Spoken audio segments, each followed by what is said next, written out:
This super sentence does begin with a short sentence in which you tell the readers how your character is feeling. Afterwards, though, is the most important part of the sentence.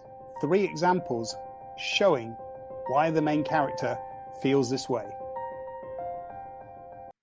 Listen to this example. I want to get across that Jerry was nervous. Jerry was nervous, heart pounding, hands shaking, and sweat dripping. I began with the tell. Jerry was nervous. I followed this with a colon, and then gave the 3 examples showing that Jerry was nervous, heart pounding, hands shaking, and sweat dripping.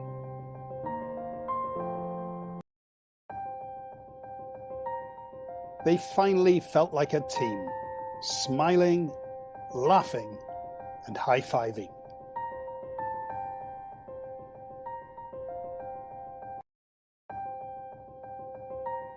For the first time in months, Tim felt free. No cell phone, no customers, no worries.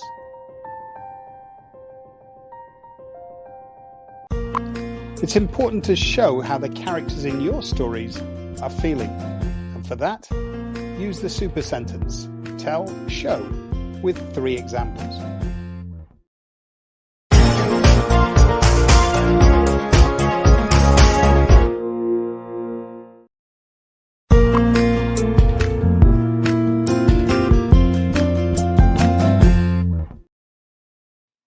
This super sentence begins with 3 adjectives that describe one of your characters.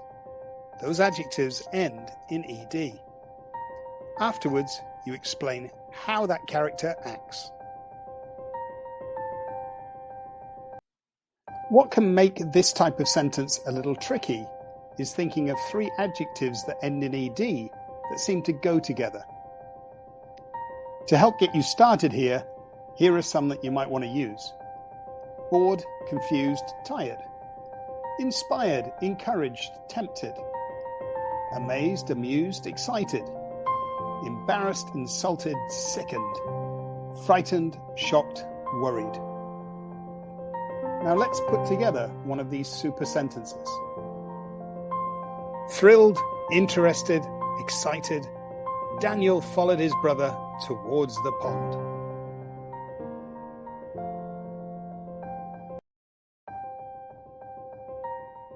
Inspired, enthused, energized, Claudia began to pedal faster.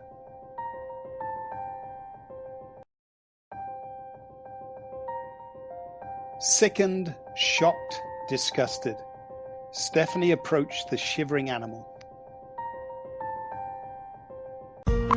So there you have it, another super sentence for you to use to help explain how your characters are feeling.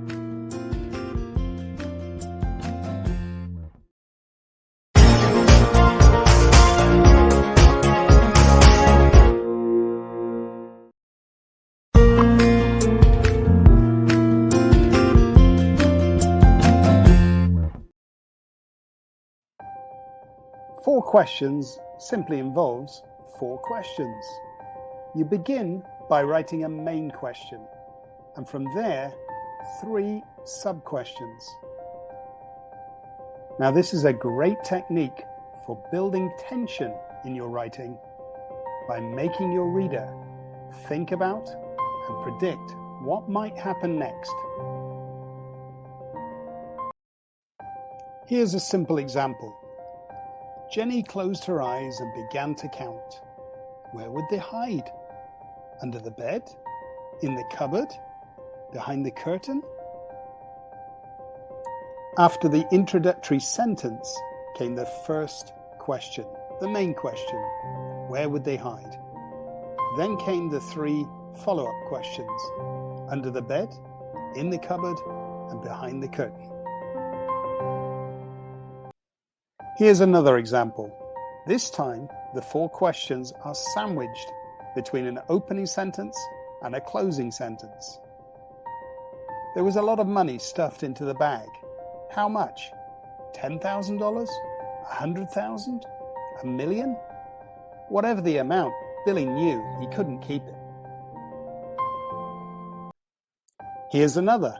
Once again, I've sandwiched it between an opening sentence and a closing sentence. As July approached, he could think of nothing but the race. Where would he come? First? Second? Last? The fear of failure made him train harder. In this example, we once again begin with an introductory sentence.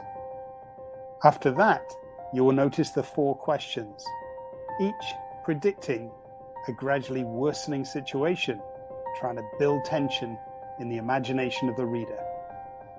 Tomorrow they would explore, but what if it rained, poured, thundered, flooded? And one last example. As the rocket thundered into space, I asked myself, who were the real heroes? The astronauts? The scientists? The engineers? So there you have it. You've seen how the 4 questions super sentence structure is a terrific way of stirring the imaginations of your readers.